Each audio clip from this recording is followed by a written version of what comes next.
Hey there, this is Dennis Anyone with Dennis Hensley. It's a podcast about making things up and making things happen. Creative people, why they do their thing, how they hang in there, how important it is.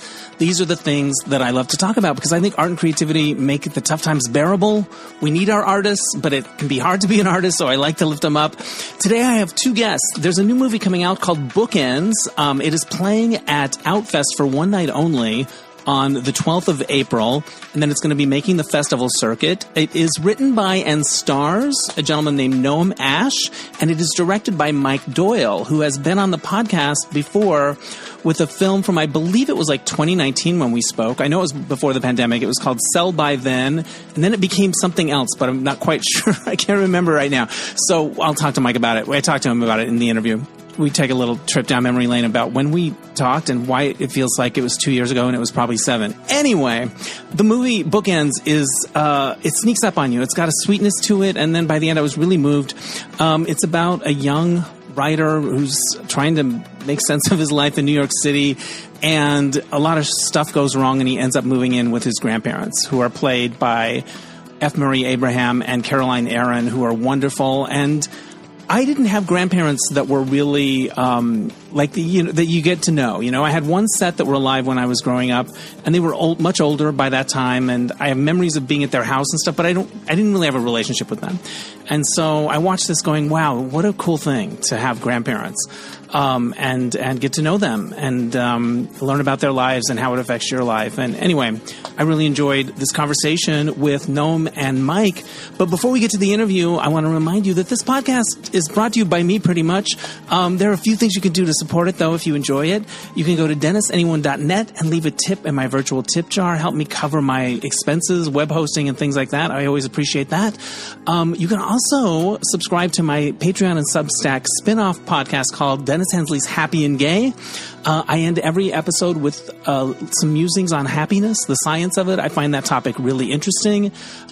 Typically, I do like $5 a month for Happy and Gay, but because of my new job, I'm not posting as much, so I'm making it all free.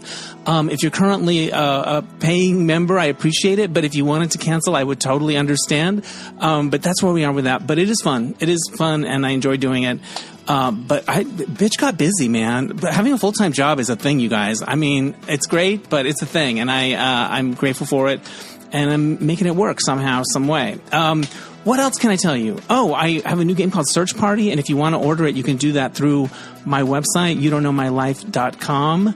And there's a tab there called Search Party. We're going to have it on Amazon up soon, hopefully. There's a few steps we have to do, but that's hopefully happening. And you can also become a subscriber to Derek and Romaine, DNR Studios. I'm part of the Derek and Romaine family, and in fact, I have news about that. I may tell you later in the podcast.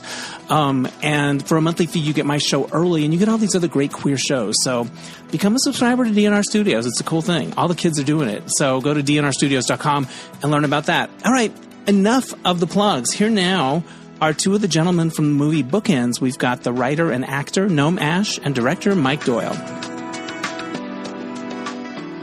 Joining me from Los Angeles, it's Noam Ash. He's the writer and star of the movie Bookends. And we've also got Mike Doyle, the director of the film, coming to us from New York. Welcome, guys. Hey, Dennis.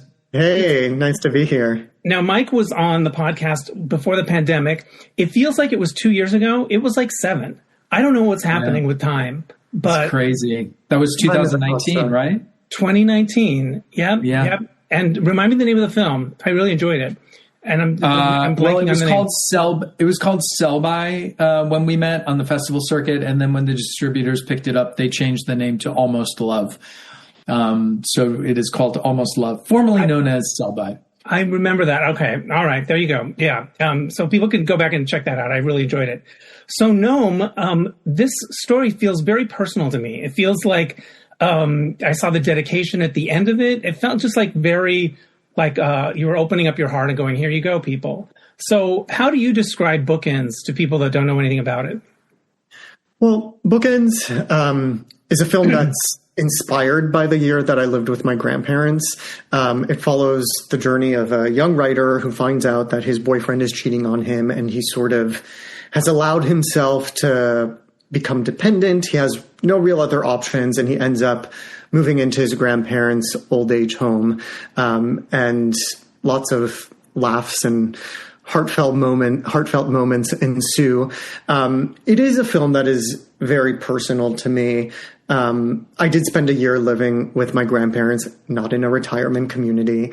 The film is very much fiction, but it's inspired by a lot of the lessons that I learned from my grandparents, and the time that I spent living with them was an incredibly formative time in my life. And I really think the point at which I grew up and felt like I became an adult.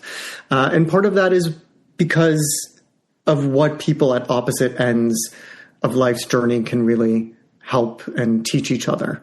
And so, yeah, it's very much a love letter to my grandparents and their whole generation. Yeah, it's very beautiful in that way. It kind of sneaks up on you emotionally. Like there's sort of some hijinks and some like, oh, this guy.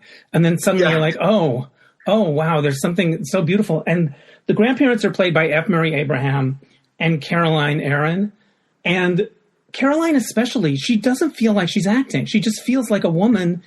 They're both amazing, but there's this thing about her that's just like, oh, is she acting now? Or is she just, there's something magic about her. So can you talk about those two? Yeah, she's, like all the greats, they make it look effortless and easy and natural.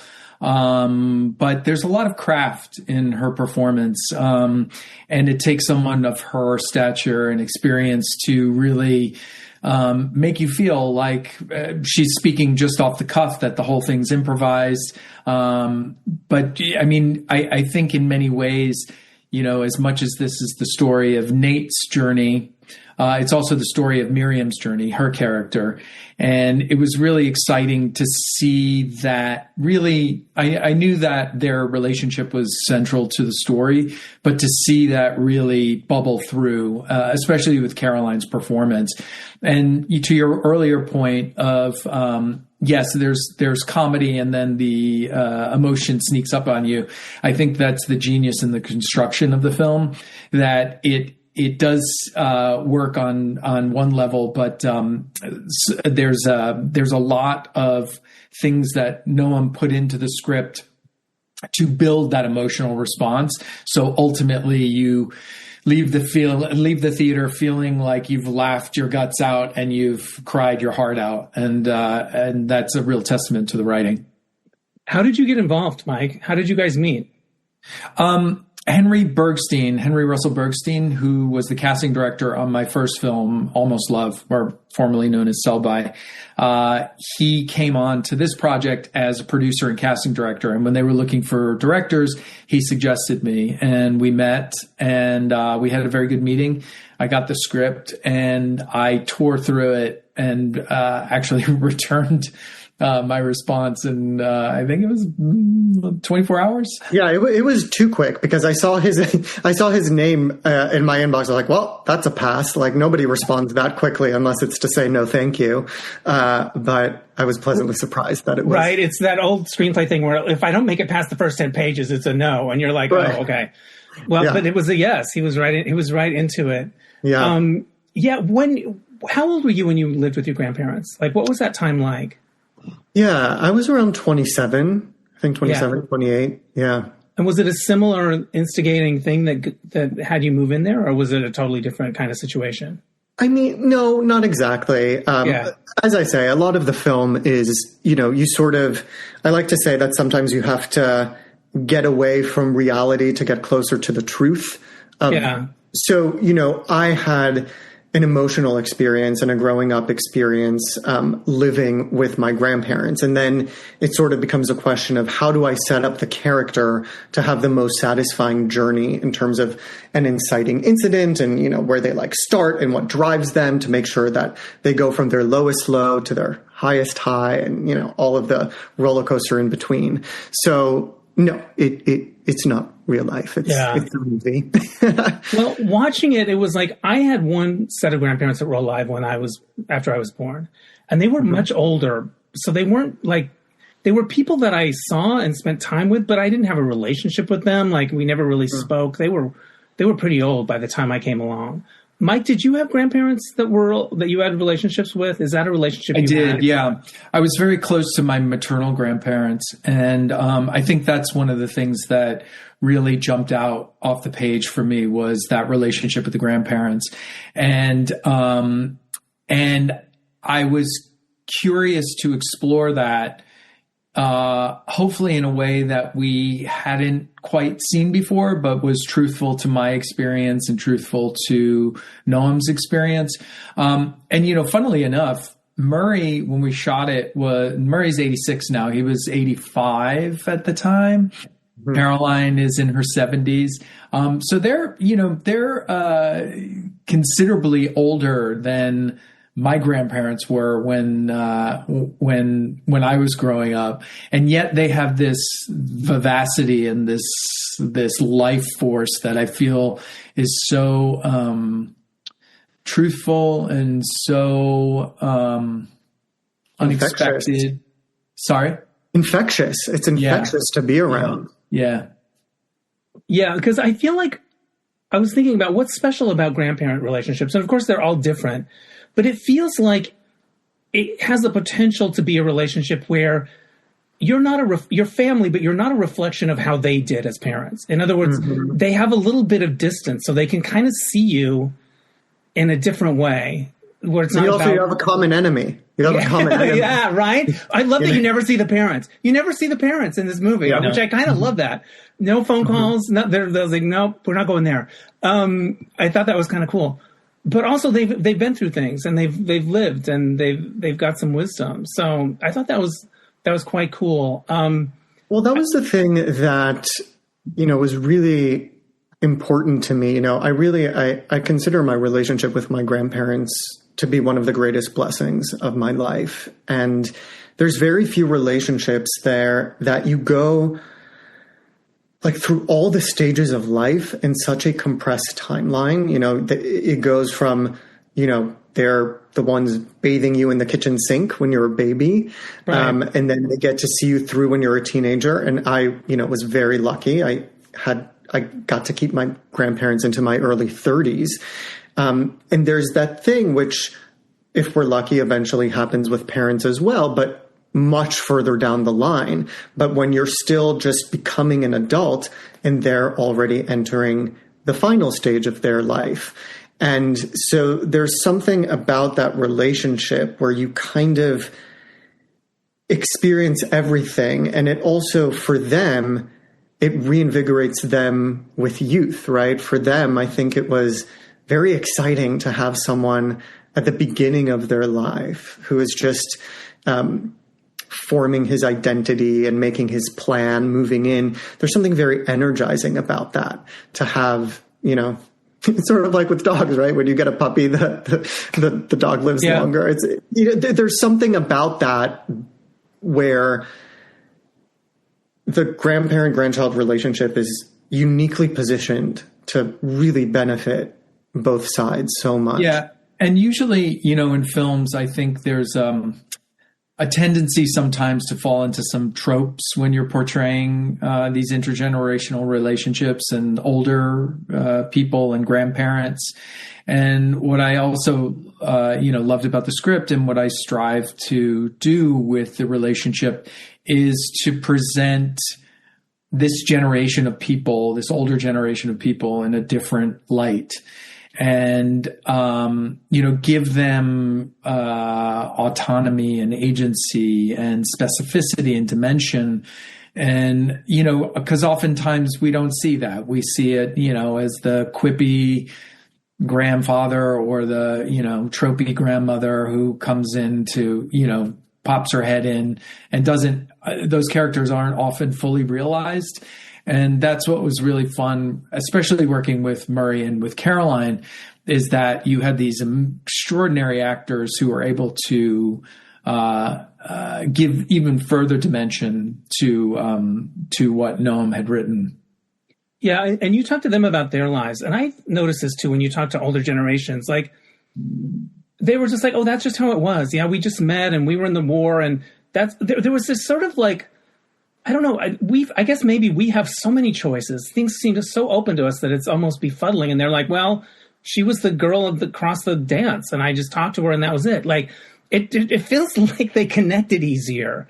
Like, now we're overwhelmed by options or gadgets or I don't know what it is. But when they tell their love stories, it doesn't seem as neurotic as what we are all going through in that way. I don't know. Yeah, I mean, the character of Dr. Green, played by Charlie Barnett, in the film, he says, he has a line along those lines, which is that options aren't always a blessing. Sometimes the myriad of options can cause a lot of confusion and stress and uncertainty.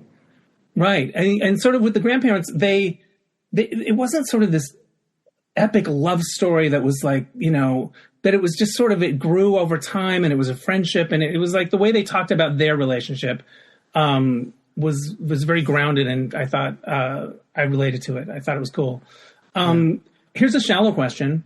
I love the flowery shirt that you wear in the croquet scene with that's like a little brocade, like it's a little crochet action. What's going on with that shirt? And where can I get it? We had an amazing costume designer named Jacob Kazarian, and he, I was after a few meetings, and he presented his work to me, and I was like, "This is the guy."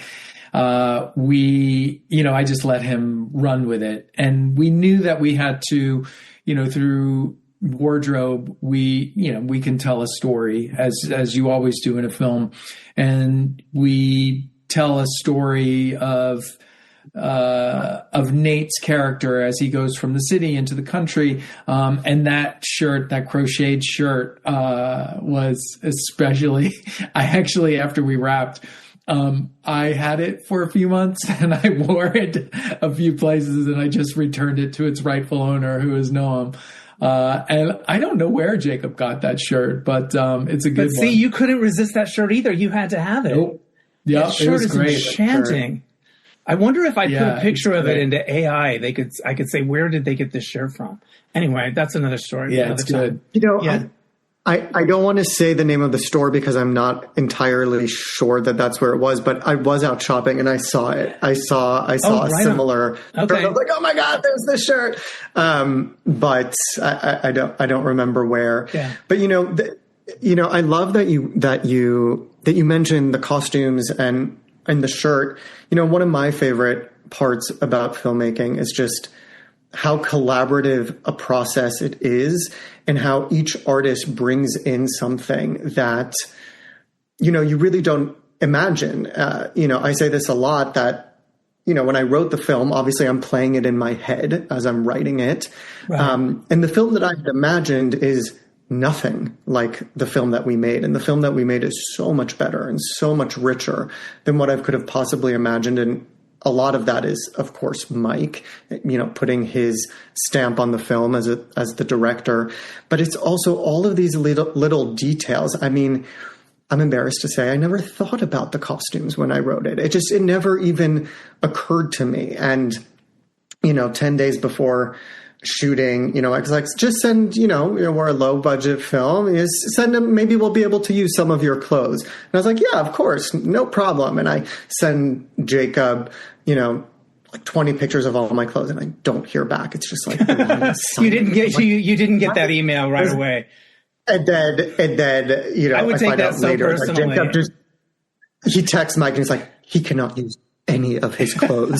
Like, we have to go on a shopping spree. Wow. You cannot allow him to wear but there is one article of clothing that is mine that made it into the film, and it's literally just a pair of running shorts when I'm out running. And he was like, right. Okay, fine, you can wear that. But short of that, Mike and Jacob were. That's a lot of the joy of what we do, is that you present someone with something that they hadn't imagined, and hopefully it sort of tickles a part of the brain that opens things up rather than shuts things down. And I think, to Noam's point about surrounding yourself with incredibly talented people who are at the top of their game, like Jacob is, and Madeline O'Brien, our production designer, Terry Siegel, our cinematographer, so many people, Ryan Kendrick, our editor, Dabney Morris, our composer. These people are gifted, and my job is to sort of just position everyone in the best way for them to do their best work, including Noam. It was a real joy to that particularly getting the character of Nate, getting his palette right, getting his vocabulary. It was a lot of fun to create. Yeah. I saw at the end of the movie, you shot this in Georgia. And that surprised me. It felt like it was upstate New York or somewhere in New England or, close to Manhattan. Movie magic. Yeah. But was it like just more affordable in Georgia? What was the story? I think it had something to do with the expeditious nature of their tax incentive. New York has a great tax incentive, and I've shot a lot of things in New York. But I think Georgia right now just does it quicker. They're quicker. They're just making it happen, man. They're bringing in the projects. But we had to make sure that it did look like it was upstate. And that was, we didn't just plop down somewhere, because there are certain trees that are down south that are not upstate. There are certain, looks that, particularly when we scouted the outside of Dr. Green's office, it really lent itself to like Kingston or to, certain communities in upstate New York that, we had to carefully consider to make it seem like we were in New York State. Yeah. Talk to me about the romantic part of the story with the doctor. What do you want to know? Well, you have nice chemistry together. You're dreamy. Both of you, like it was lovely, but you wanted to say something about dating and about romance and about connection. And you're trying to use the grandparents as like maybe a template for like how to maybe find somebody or how to be in a relationship that might give it a better chance to endure. I think that's an interesting idea.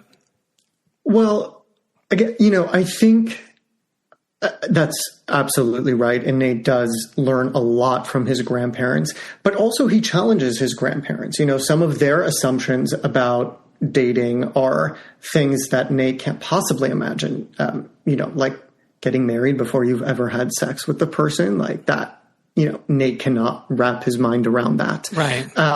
Or how they used to date multiple people at the same time, and they weren't exclusive until they were engaged, right? So there were things that were simultaneously, from a modern perspective, maybe a little prudish, but also more open than we, right? So there's a lot of these different elements.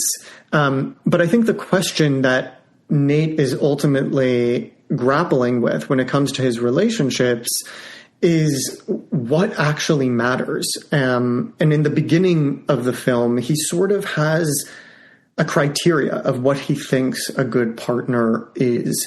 And that does not end up working out for him.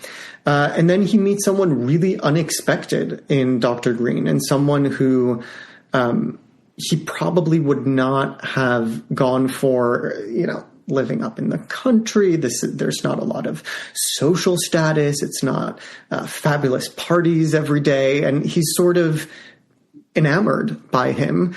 And then, of course, as soon as that happens, old patterns start kicking in. And his grandparents are like, you're doing the same thing again. And so he gets a lot of wisdom from his grandparents on the relationship. And, I don't want to give too many spoilers, but it both works out. And in some ways it maybe doesn't, but then maybe does. But then you don't know. Yeah, exactly.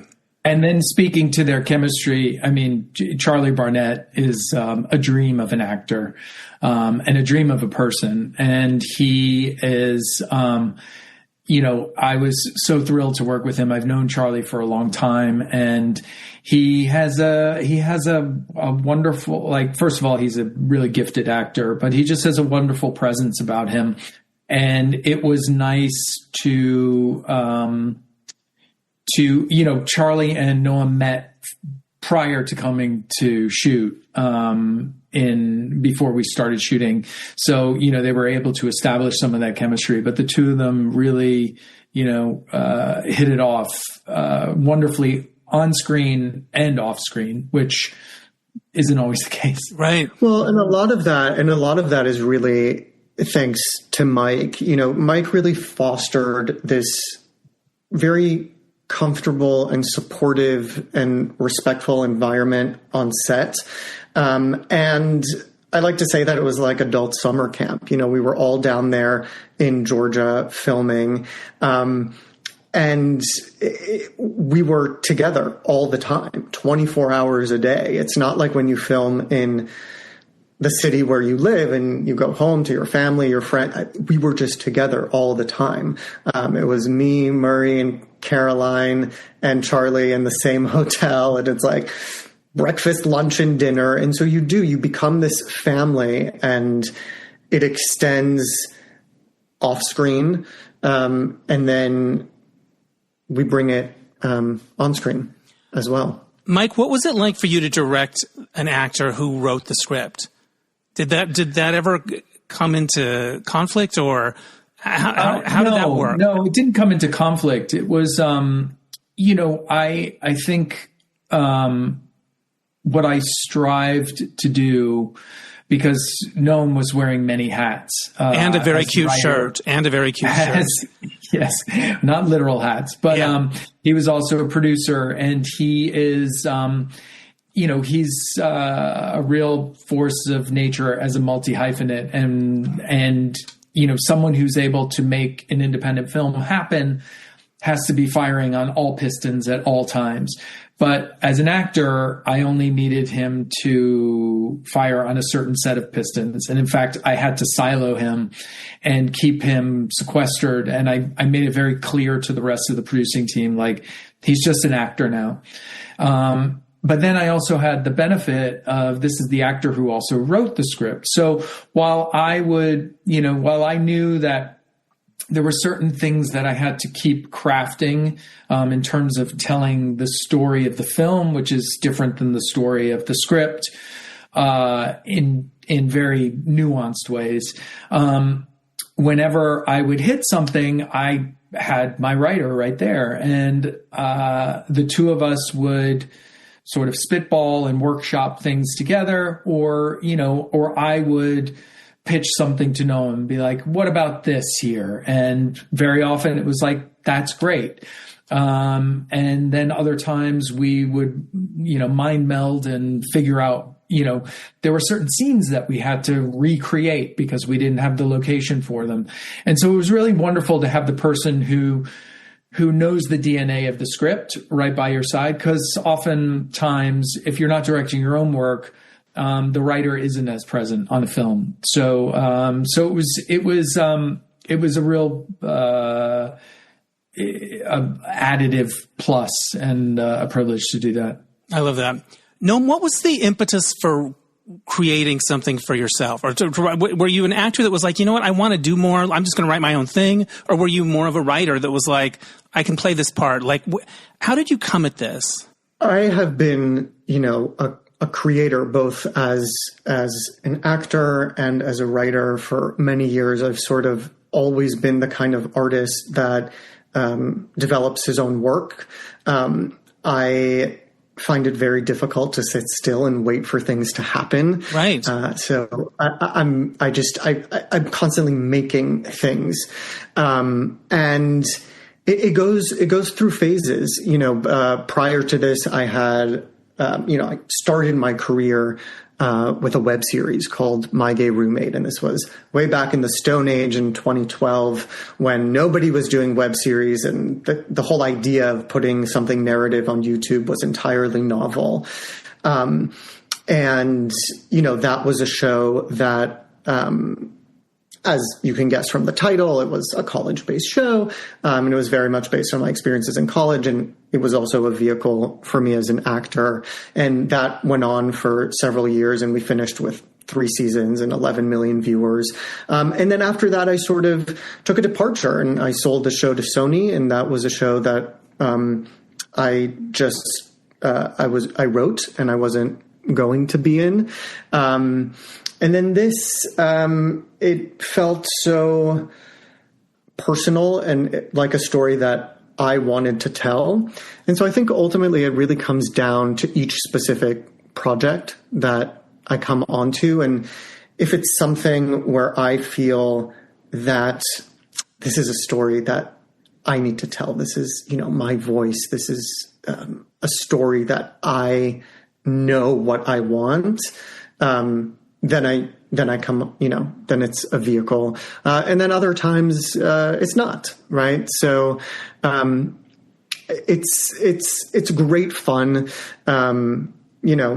It goes through phases. And then also, it's also a joy to just be an actor. I did the other 2 on HBO Max, and the writing on that is so brilliant. I loved that show. What a treat. I loved it.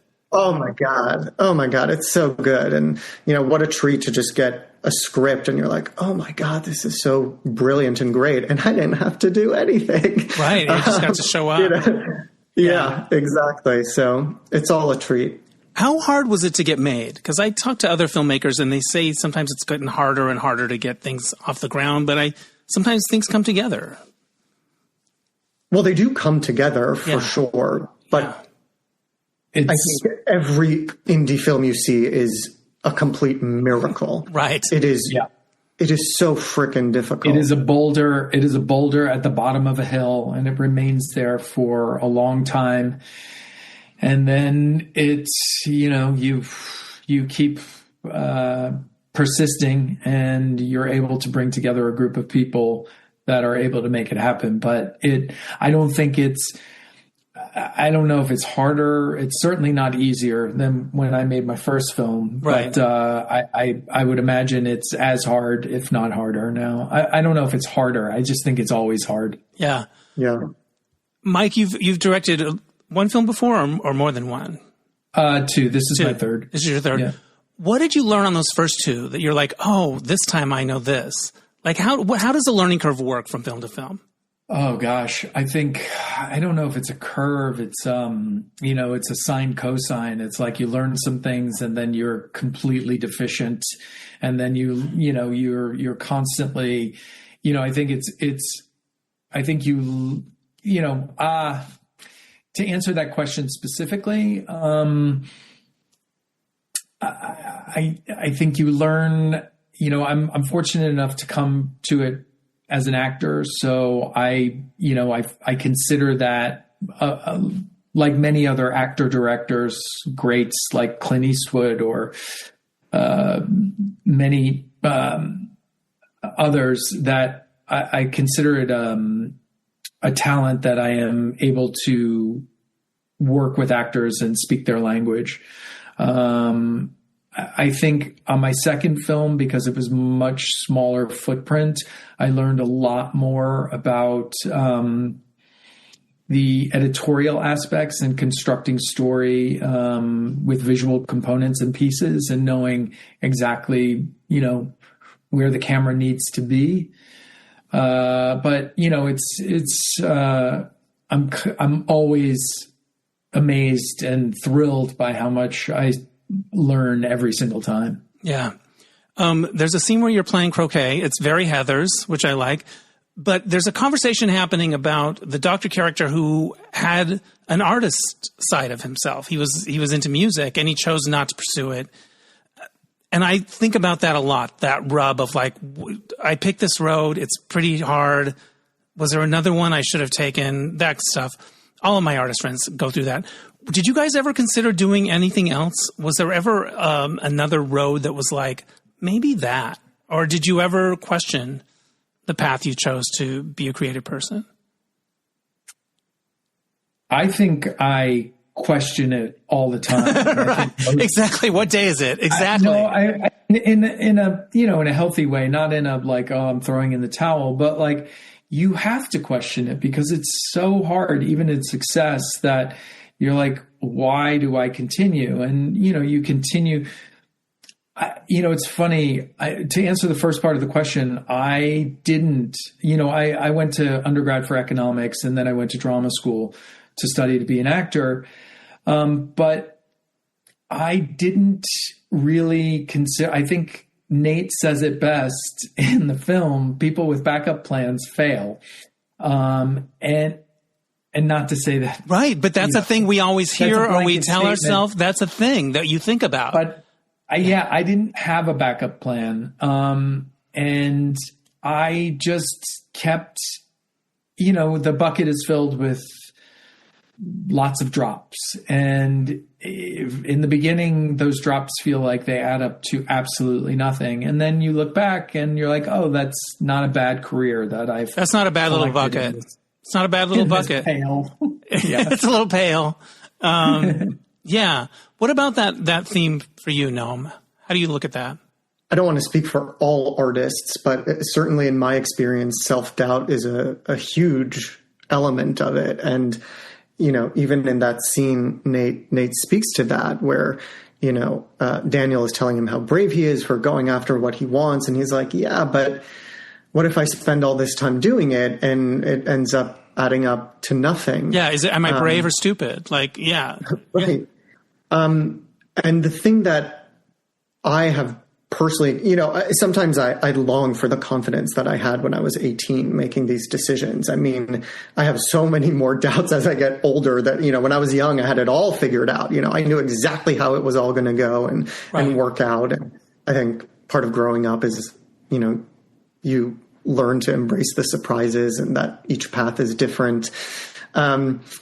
But for me, the thing that I kept coming back to is there's nothing else I want to do. Right. You know, I'm very blessed. And, you know, there's at many points where I could have considered, you know, I was offered to work a corporate job or, you know, whatever.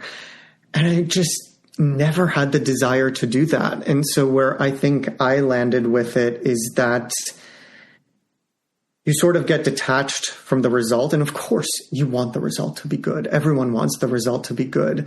But you sort of learn to enjoy living in the process. And there's nothing quite like living a creative life. It's so exciting and frustrating and terrifying. But it's also magical. And the people that you meet, Mike, Caroline, Murray, Charlie, the people I got to, you know, make this movie with, there's just nothing in the world I would trade that for. Yeah. I feel super lucky to have made a living doing what I love to do.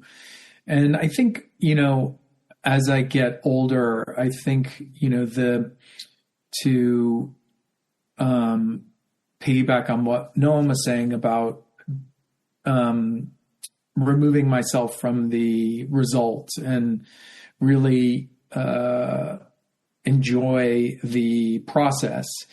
You know, because I've directed a bunch of short films that not everyone has seen. You know, I find a lot of joy in the process. And, you know, that said, I'm lucky that I'm able to make a living. But it's a real privilege to tell stories. And I think it's something essential in the times we're living, that we have people, you know, I certainly lean on other artists during these times to, you know, help process what's going on. And I talk about that all the time. Art and creativity get us through the tough times. They help us make sense of things. I love Caroline's haircut, the grandma's haircut. It's hip.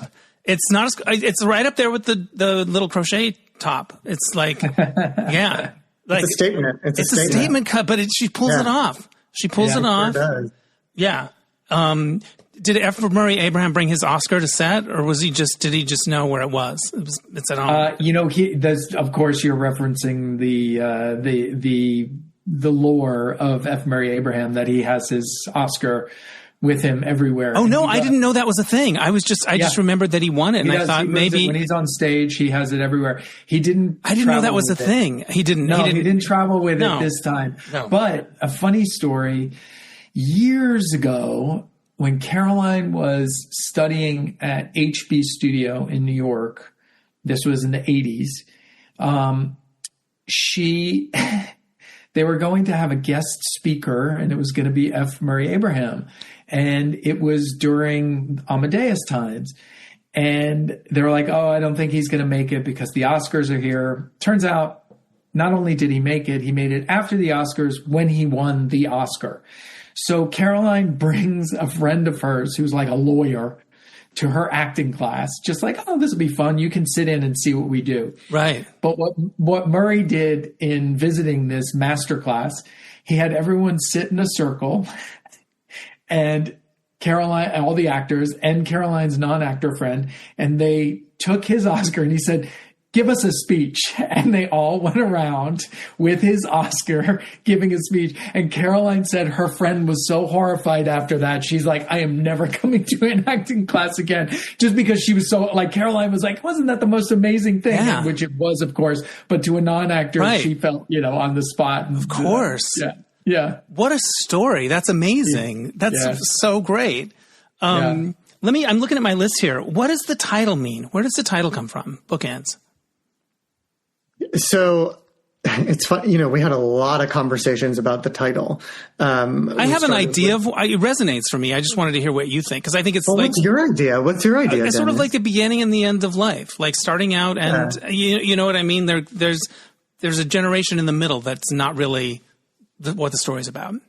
Right. Yeah. I mean, it's very much about the bookends are the two ends. They're the two pillars, the beginning and the end, and also. For Nate, his grandparents are, like his support system. They're the two bookends. And then, of course, Nate is writing a book, which his grandparents are helping him with. And so I like that the grandma's like 10 pages a day. Listen, don't give me your bullshit.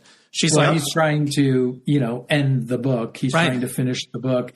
And then also structurally in the film, the film is bookended with two different Nates. We have Nate in the city, and then Nate who he is afterwards. Yeah. And so I think that, it speaks to hopefully many themes of the film. And I also love when he gets in the car and it's a stick shift. That would be my reaction. Like, I wouldn't know what to do. I learned on one when I was 16, but I haven't driven one since. Can you guys drive a stick? Either of you?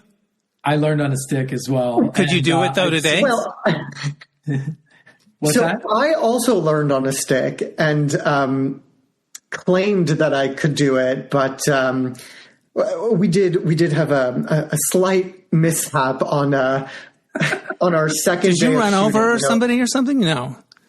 Just the cinematographer. Oh, yeah, okay. And that was the top of day two. And in my defense, I think the car should have been. I was told that it would not move, but I moved the gear and it sort of rolled a bit and took casually our cinematographer's hand with it. Yeah. Got a couple of stitches in her hand, and it could have been fine. A lot worse.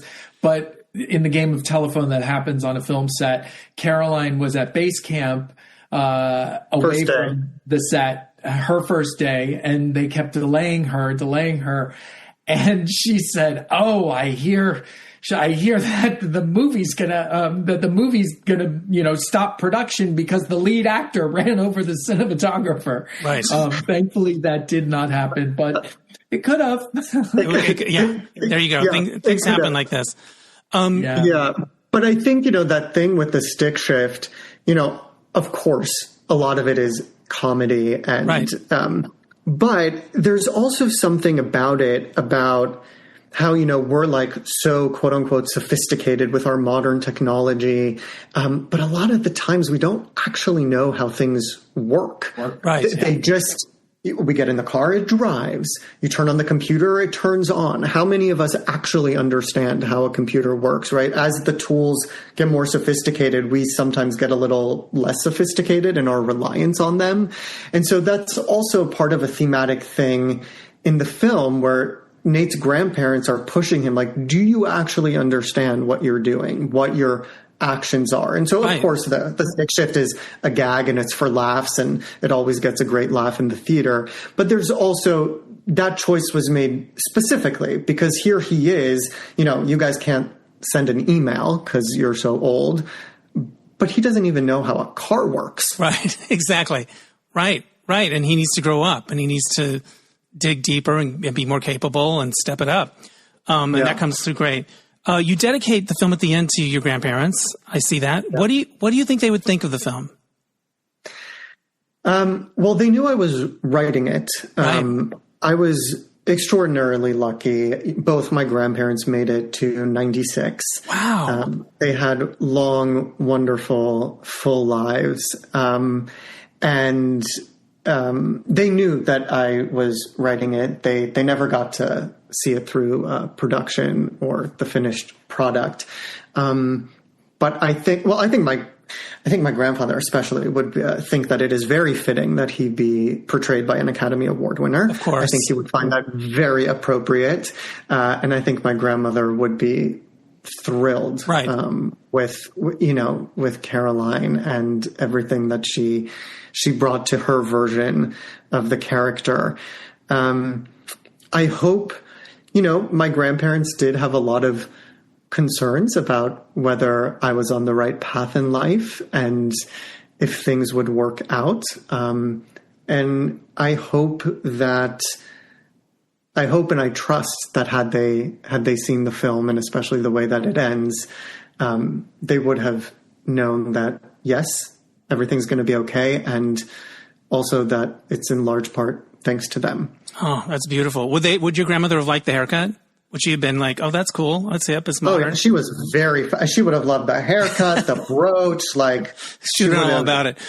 Absolutely. What was it like shooting the scenes with the groups of seniors? Were they into it? Were they having fun? Oh, it was fantastic. Yeah. There was a retirement home down there, and there was some local casting, and they all showed up for us in such a way that was just, there was Rosie was one of our regulars. She's in the pool scene. She's in many of the scenes. She's in the exercise scene. She's in the background in the croquet scene. She's in the karate scene. They just, I went and introduced myself to the seniors early on just to tell them, hey, we're going to be around sometimes in certain areas when we're shooting in the community. And we're also going to have an opportunity if you want to, you can come play with us and be background performers. And they really embraced us in a way that was, it's interesting because we were down in Georgia during the election. And so I think I certainly had some trepidation about, I had some projection about what it was going to be like to be in the South. And we also, we had some seniors who, politically we're not necessarily on the same page, but they embraced this gay film in a really refreshing way, and I was really heartened and given hope by that, because I think I sort of looked at them as fixed in their notions, and they. It was just great. I love it. Yeah. It was incredible. They were all so wonderful, and they were the women were like teenage girls around Murray. I mean, it was, it was like a Justin Bieber concert. Right. It was incredible. It was incredible. They in the pool scene. I told this story at one of the screenings, but we shot that on a day off because I needed some B-roll and stuff. So it was Noam and Charlie and the seniors, and we were just shooting exterior stuff and in the pool. And then it became, because we didn't have actors, I was the swimming instructor, and I had a pair of trunks, and the boys brought me a Speedo, which you see there. And I'm like, I am not wearing that. You can barely tell it's me because I'm out of focus, whatever, which is intentional. But and Noam and Charlie are like, well, ask the seniors. And so we presented the 2 bathing suits, and when we presented the Speedo, Rosie was like, Mike, that's the one, Mike, that's the one. And so, yes, I am in a Speedo in the background because of our very enthusiastic seniors. Right, led by Rosie, who clearly ruled the school. I have one more question for both of you, but I'd love to get the details out about how the people in LA can see your movie, and anywhere else that you've got screenings coming up or general release info. How can people learn more about your movie? Yeah, so we had our world premiere at the Santa Barbara International Film Festival. Then we went to Atlanta. We have a whole big, robust films festival slate coming up. Next up, we are doing a special screening through Outfest on April 12th here in LA. Fantastic. And then we have a whole bunch of festivals. We're going to Miami Film Festival, Cleveland, Torino, and then we have a bunch that we can't announce yet. But I'll send you the link. We have a link tree, which is /Bookends movie. And on the link tree, you can see all of the upcoming schedule of festivals, which will take us through at least the summer into the fall. And then you can check in on there on general release info as well. I love film festivals. I love getting my lanyard. I love meeting the people. I love the meals, the whole thing. It's a whole thing. They're so important too in this age of theatrical release, because theatrical release is becoming harder and harder. And I think film festivals are the lifeblood for cinema, insofar as we have a collective communal experience in a dark, big room where we can all experience the film together. And I think it's particularly important for comedies to be experienced as a community, as a group. And we're super lucky to be on a really robust festival run. So, well, I'm excited for you because I love going to festivals and all that stuff. All right, here's my final question for you. What's a memory from making this movie that you know you're going to remember when you're as old as the grandparents are? What's something that'll stay with you? Oh gosh, there's so many. I think for me, I mean, I'm not trying to be coy about it, but the whole experience was really just life-changing, and every day was a pinch me moment. But I think a day from filming that will always stay with me is the day that we filmed the final scene of the film. It was not our last day of shooting, but it was towards the end of our time in Georgia. And afterwards, we went up to New York to shoot a few of the New York scenes. And it was just the most gorgeous, crisp fall day. And the experience of doing that scene with Murray and Caroline was just incredible in the way that Mike worked with us. We were outside and it was, this big, majestic place. But it felt so intimate, and it encapsulated, I think, everything I could have possibly wanted. It was a really magical moment. Well, the scene itself, The scene itself does capture everything that you're doing, but it's not epic in its scope. It's more day to day in a way, and it's kind of beautiful in that way. Exactly. Mike, what's a memory that'll stay with you? There's so many, but it was, I think it was on my second day working with Murray, and we were shooting something in the living room, and I just kneeled down next to him because I like to speak to actors kind of privately when you're giving notes and stuff, just because it's just more intimate. And I said, I said, can I give you something for this next take? And he goes, yes, of course. I trust you. I trust you as a director. I don't say that to many directors. And it was a real, and he wasn't just, blowing smoke on my ass. It was a real, I felt that trust, and to have that coming from someone of his stature, his experience, his caliber of talent was, it chokes me up right now. It was really incredible. I love that. I'm glad that you both had this wonderful experience, and there's this movie that people can enjoy because of it. So congrats, and I hope to see you at the Outfest screening, and people should check it out. Do you have an Instagram? Is there an Instagram for the film or anything on social media? Yeah. Yep. It's a Bookends movie. Bookends movie. Instagram. Mm-hmm. Rock and roll. What if I could find that shirt and I could wear it to the thing? That would be a surprise. I'm going to see if I can get the AI on the case. No, I don't know. It would probably look weird on me. I'd probably put it on and go, no, this is for... I'm sure it would look great on you. All right. Thank you. I think it's an evergreen shirt. I think it wins. It's a winner. Excellent. Yeah. All right, guys. Absolutely. This was super fun, and I hope to see you at the Outfest screening. All right. Yes. Thank you so much, Dennis. Right. Really appreciate it. Thanks again to Noam Ash and Mike Doyle. Go see Bookends at Outfest on the 12th of April, or just keep an eye on where they're going next. They have that Instagram page, Bookends Film, and you can follow them on Instagram. All right.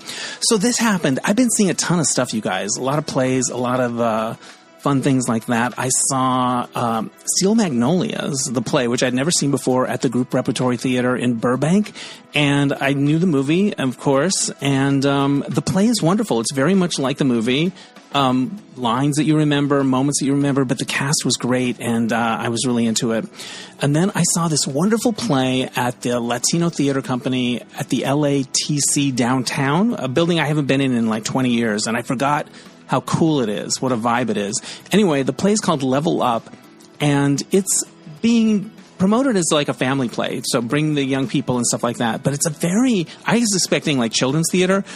Man, it was heavy in a beautiful way. Like, it was deep, meaningful, powerful, fun. It's a story of a trans girl and her family, but it's done through this sort of video game that they're part of, and it goes back and forth between the game and the real life. And the performers are wonderful, but it's the visuals. Like, it's got all these video games, bells and whistles, all these giant projection screens. And I just cried through the whole thing. It was so beautiful and so moving. So I'm going to try to get somebody from that show on this podcast because I was knocked out by it. What else? I saw Kim's Convenience downtown with my friend Danny. It was really good. Crowd pleaser. I enjoyed it. I guess it was a play, and then it became a TV show on Netflix, and then this is the play touring again. So it was cool to see that. And staying busy and excited about my own play, which I will hopefully have news about soon. Oh, and I was going to tell you about the Derek and Romaine news. It seems that there is a cruise that Derek and Romaine are doing, DNR Travel. That's part of their business. And it's in 2027, and I may be going on it. I was invited to go on it for a week, so we would do a live show, maybe do the mismatch game. I don't know. I could bring all my dog and pony shows and make a week out of it. But stay tuned for that. It's not till 2027, but that was a fun call to get. So there you go. All right. That's enough for this week. I want to thank you for listening. I want to thank Oscar Rosario for mixing my episodes. My theme music is by Mark Daniels for Placement Music. We'll catch you next time on Dennis Anyone. Bye.